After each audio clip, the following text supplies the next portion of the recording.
बिस्मिल्लाहिर्रहमानिर्रहीम अस्सलाम वालेकुम। Class 9 practical centre comprehensive examination 2024 का सॉल्यूशन मैं आपके साथ शेयर करने वाली हूँ। ये आपके पास जो है वो कॉम्प्रिहेंसिव एग्जामिनेशन है 2024 का क्लास 9th के लिए।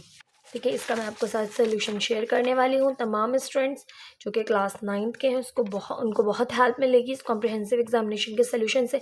अगर आपने पूरे साल अच्छे से तैयारी नहीं की है और आप चाहते हैं आपका जो है वो पेपर अच्छा हो, तो आप जो है वो इस सोल्यूशन को बहुत अच्छे से समझिएगा, ताकि क्योंकि जो क्वेश्चंस होते हैं ना एक्सरसाइज में, वो इनसे ही रिलेट करते हुए होते हैं। ठीक है, ये एक्सरसाइज से लिए गए क्वेश्चन है और पेपर में जो क्वेश्चंस आएंगे वो बिल्कुल इन जैसे हो ये ज़रूरी नहीं है, मगर इसकी हेल्प से आप क्वेश्चन के मेथड को समझ कर कोई भी क्वेश्चन सिंप्लीफाई कर सकते हैं।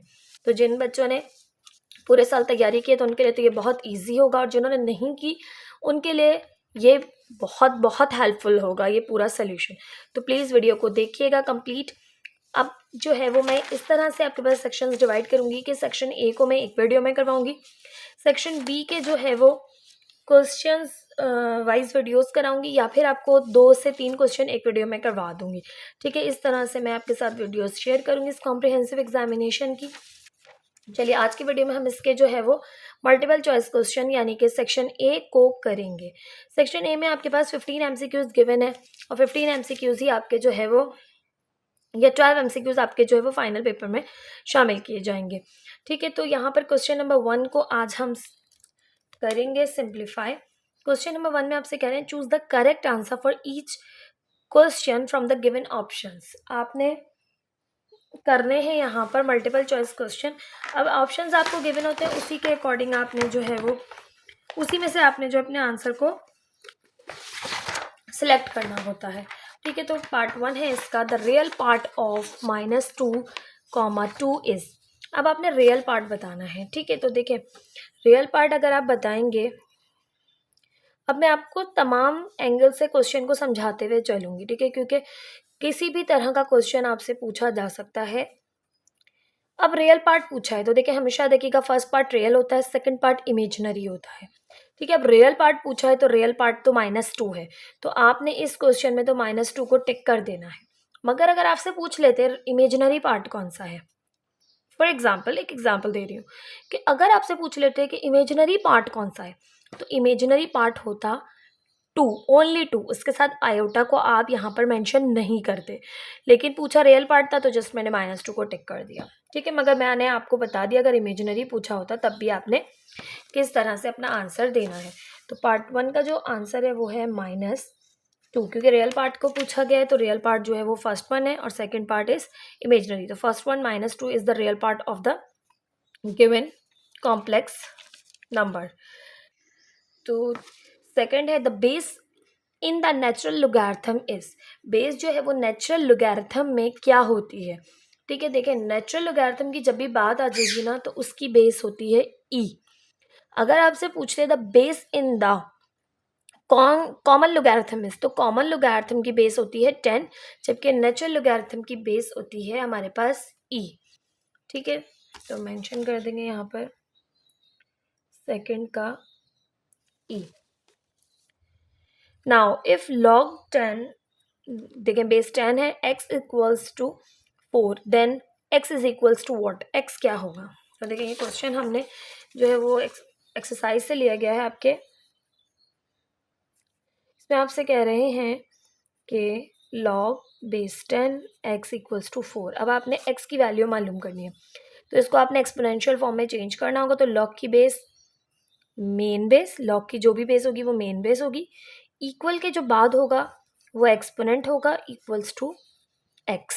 जो भी यहाँ पर मौजूद होगा वो इक्वल्स टू के बाद आएगा। लॉग की बेस मेन बेस होती है, इक्वल के बाद वाला exponent, equals to this. Now अब हम इसको फाइंड किस तरह करेंगे, तो 10 के एक्सपोनेंट 4 फाइंड आउट करें। तो 10 के एक्सपोनेंट 4 होती है हमारे पास, आपके पास 10,000। ठीक है, इसको आप कैलकुलेटर से भी सिंप्लीफाई कर लें, नहीं तो नॉर्मली आपको पता है कि जो है वो 10 की एक्सपोनेंट 4 है, तो ये हो गया 10,000।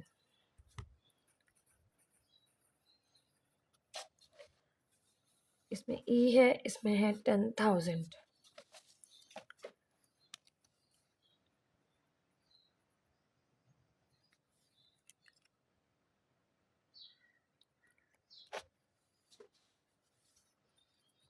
पार्ट 4 है the factors of a square plus 2a minus 24 are. आपने फैक्टर्स बताने, तो फैक्टर्स बताने के लिए हमने यहाँ पर 3 टर्म्स है, मिडिल टर्म ब्रेक का हमारे पास यहाँ पर हो रहा है मेथड यूज। तो लास्ट टर्म का आपने फर्स्ट और लास्ट का प्रोडक्ट लेना है। फर्स्ट टर्म है 1, इसका कोफिशिएंट 1, 24 24, 2 1 2, 2 2 4, 2 6 12, 2 3 6, 3 1 3। आपने फर्स्ट और लास्ट का प्रोडक्ट लेके जो भी नंबर आया उसका एलसीएम लेना है। एलसीएम लेने के बाद हमारे पास आई 4 टर्म्स। हम इनसे 2 टर्म्स बनाएंगे, जिसको ऐड व सब्ट्रैक्ट करके हमारे पास 2 आना चाहिए और उनको मल्टीप्लाई करके हमारे पास 24 ही आएगा। तो देखें 2 2 4, 3 2 3 6, 4 6 में से 4 माइनस करें हमारे पास 2 आ जाएगा और 6 4 24 भी होता है। तो ए स्क्वायर हमें आंसर के साथ प्लस की साइन चाहिए, तो हमें बड़े नंबर को प्लस की साइन देनी होगी और छोटे को माइनस की। तो प्लस माइनस माइनस होगा, 6 ए में से 4 ए को माइनस करेंगे तो 2a आएगा और ये माइनस 24 एज इट इज़। इन दोनों में a कॉमन है, अंदर रिमेनिंग बचेगा a प्लस 6। इन दोनों में माइनस साइन कॉमन है और 4 कॉमन है क्योंकि 4 का मल्टीपल होता है 24। तो यहाँ से a रिमेनिंग बचा, साइन प्लस की हो जाएगी, 4 6 24, a plus 6 a plus 6 and then a minus 4, a minus 4 a plus 6 a plus 6 यहाँ पर आ गया। तो a plus 6 a minus 4 is the factor of the given a plus 4, नहीं a minus 4 a plus 6, a minus 4 a plus 6, ये आपके पास correct option है, a minus 4 और a प्लस 6।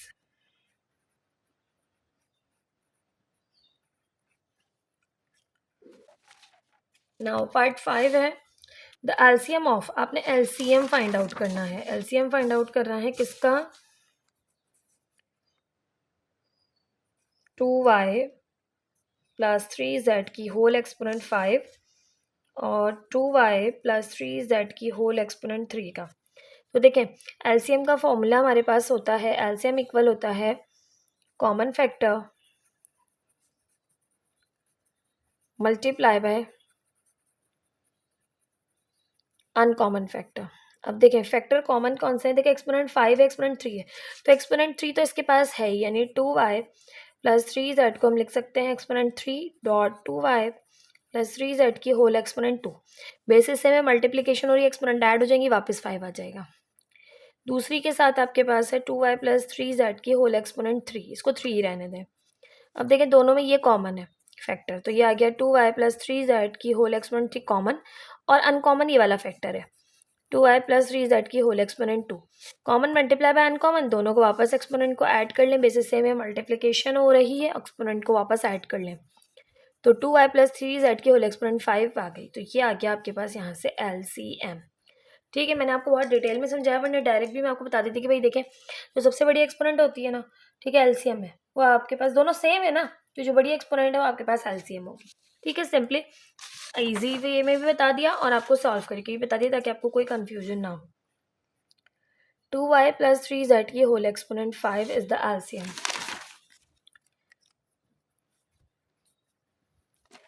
नाउ पार्ट 6 है द सोल्यूशन सेट ऑफ। आपने solution set find out करना है इसका। Part 6 5y upon 3 equals to 5। Modulus की साइन है। अब देखिए मॉड्यूलस की साइन आपके पास 3 के साथ भी है, तो ये जब तक ओपन होगी नहीं तो सोल्यूशन सॉल्व नहीं होगा, क्योंकि एक्स्ट्रा कोई भी चीज़ हो पहले हम उसको दूसरी साइड लेके जाते हैं, फिर मॉड्यूलस की साइन को ओपन करते हैं।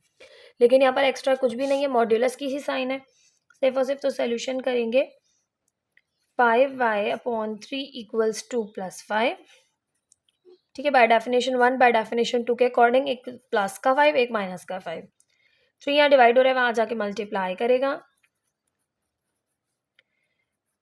3 5 से 15, y यहीं रहा, 5 यहाँ मल्टीप्लाई कर रहा है, दूसरी साइड जाके डिवाइड करेगा, 5 1 5 5 3 15, तो y इक्वल्स टू 3 आ गया। यहाँ पर सॉल्व करें तो 5y इक्वल्स टू 3 यहाँ डिवाइड कर रहा है, वहाँ जाके 5 के साथ मल्टीप्लाई करेगा, 5 यहाँ मल्टीप्लाई कर रहा है, वहाँ जाके डिवाइड करेगा, 5 5 3 15, y equals to -3। Solution set हमारे पास आ गया +3 -3। तो सोल्यूशन सेट है हमारे पास -3 +3, ठीक है, ये वाला सोल्यूशन सेट है हमारे पास -3 +3।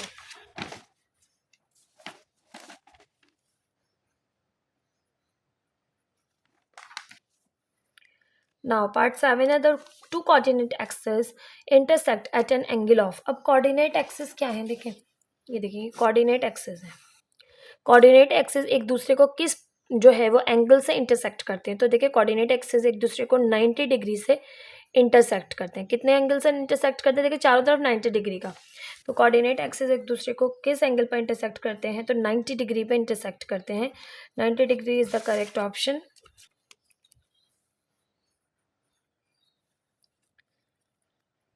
पार्ट 8 है the standard form of quadratic equation is.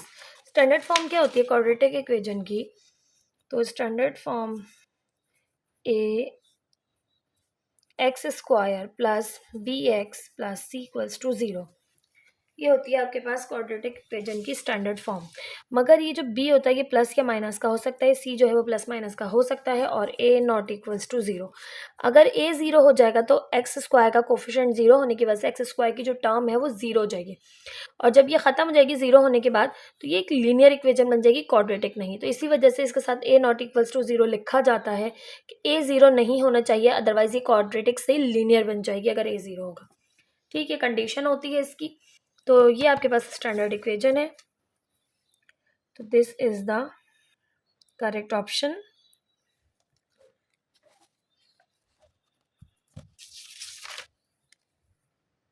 A x square plus minus b x plus minus c equals to 0। Part 9 है 5 plus √15 multiplying by 5 minus √15 is equals to what. 5 plus √15 5 minus √15 equals to what. तो देखें a plus b a minus b, a square minus b square का formula apply कर दिया, a plus b a minus b, a square minus b square. 5 5 ज़ा 25, square से root cancel, 15 25 minus 15 किया तो हमारे पास आ गया यहाँ से 10। तो 10 इज द करेक्ट ऑप्शन।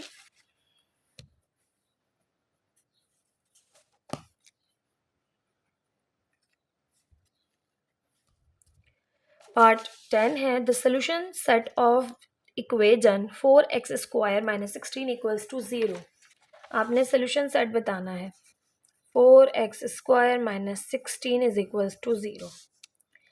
देखिए सबसे पहले सोल्यूशन सेट करने के लिए हम देखेंगे भाई कुछ कॉमन है, तो देखें दोनों में हमारे पास कॉमन है 4। अच्छा चलिए कॉमन लिए बगैर भी सॉल्व कर सकते हैं, माइनस का है वहाँ जाके प्लस का हो सकता है 16। 4 यहाँ मल्टीप्लाई कर रहा है, दूसरी साइड जाके डिवाइड करेगा, 4 वन 4 4 4 16, तो एक्स स्क्वायर आ गया 4। एक्स की वैल्यू फाइंड आउट करनी है सोल्यूशन सेट के लिए, तो taking root on both side, square से रूट कैंसिल, तो x की वैल्यू आ गई प्लस माइनस 4 का रूट ओपन हुआ 2, plus minus 2 is the solution set of the given equation, ये रहा प्लस माइनस 2।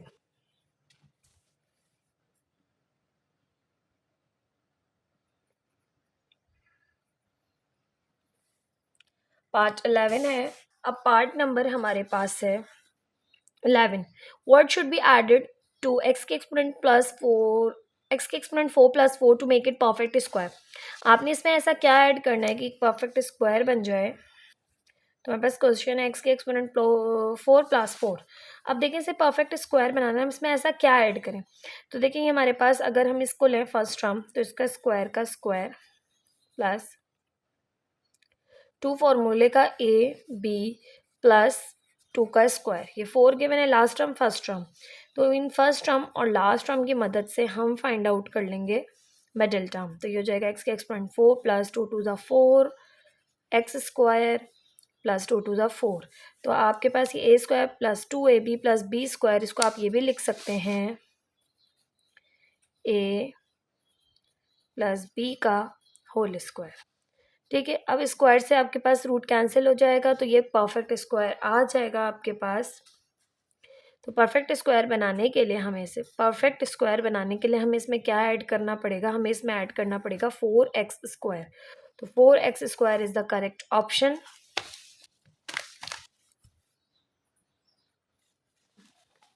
नाउ पार्ट 12 है sum of all angles of a parallelogram. अब पैरेललोग्राम क्या होता है, पैरेललोग्राम की कुछ शेप इस तरह से होती है। ठीक है, कुछ थोड़ा सा इस तरह से होता है पैरेललोग्राम। तो पैरेललोग्राम के तमाम एंगल्स का सम जो है वो इक्वल होता है 360 के। 360 is the correct option. Now a quadrilateral having each angle equals to 90। एक क्वाड्रिलेटरल है, ठीक है, और क्वाड्रिलेटरल भी ऐसा है जिसके हर एंगल जो है वो उस क्वाड्रिलेटरल का 90 डिग्री है। क्वाड्रिलेटरल उसे कहते हैं जिसकी 4 साइडें हो। ठीक है, वो 4 साइडें पैरेललोग्राम की भी हो सकती हैं, सबकी हो सकती हैं, लेकिन बता रहे हैं ऐसा क्वाड्रिलेटरल है जिसका हर एंगल 90 डिग्री का है एंड ऑल साइड्स कॉन्ग्रुएंट। और चारों साइड जो है वो ऑल साइड्स ना, 4 साइड्स होंगी। क्वाड्रिलेटरल्स मीन होता है 4, तो वो 4 की 4 साइड्स आपस में कॉन्ग्रुएंट होंगी, तो वो क्या होगा, पैरेललोग्राम, रेक्टेंगल, ट्रेपीजियम या स्क्वायर। तो वो स्क्वायर होगा। क्यों होगा, क्योंकि देखें पहले तो आपको कह दिया कि चारों एंगल क्या होने चाहिए, 90 डिग्री के। देखिए चारों एंगल 90 डिग्री के। इसके बाद चारों साइड्स भी कॉन्ग्रुएंट होनी चाहिए। तो स्क्वायर ही एक ऐसा शेप है जिसमें चारों साइड्स कॉन्ग्रुएंट भी होती हैं, चारों साइड में 90 डिग्री का एंगल भी होता है। तो this option will be the correct option. तो ये आ गया पार्ट 12 का। पार्ट 13 का स्क्वायर। नाउ पार्ट 14 है perpendicular from a vertex of a triangle to its opposite side is. अब ये आपसे क्या कहा जा रहा है, आपसे कहा जा रहा है भी परपेंडिकुलर। एक ट्राइंगल है, उस ट्राइंगल के अंदर परपेंडिकुलर जो है वो वर्टेक्स से फॉर्म हो रहा है, यानी इस वर्टेक्स से, अगर इस वर्टेक्स से किसी भी वर्टेक्स से आपके पास एक परपेंडिकुलर फॉर्म हो रहा है और वो दूसरी साइड पर जो है वो क्या कर रहा है, वर्टेक्स से फॉर्म हो रहा है और क्या है, सामने वाली लाइन पर परपेंडिकुलर है, तो वो क्या कहलाएगा, तो वो आपके पास कहलाता है एल्टीट्यूड। यानी कि ऐसी लाइन जो वर्टेक्स से फॉर्म हो और सामने वाली साइड पर क्या हो, परपेंडिकुलर हो, तो वो आपके पास कहलाती है एल्टीट्यूड। ठीक है, altitude is the correct option.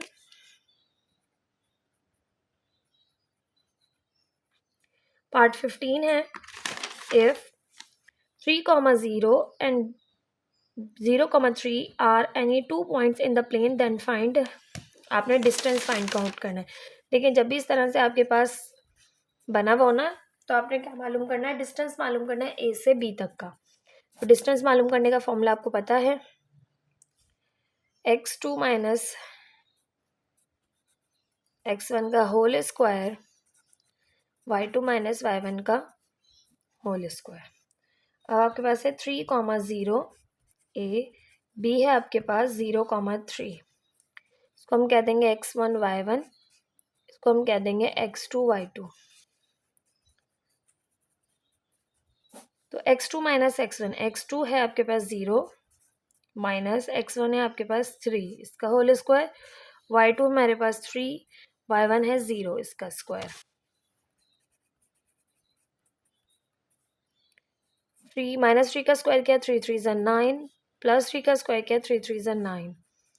तो 9 को हम 9 प्लस 9 √18, और √18 को अगर हम रूट सॉल्व करें, 2 9 ज़ा 18, 3 3 ज़ा 9, 3 1 ज़ा 3, 3 का पेयर बन रहा है, 3 बाहर आ गया, रूट के अंदर 2 रहा और साथ में इसकी यूनिट जो है वो यूनिट ही रहेगी, यूनिट 3√2 यूनिट्स आपके पास इसका करेक्ट ऑप्शन है सही।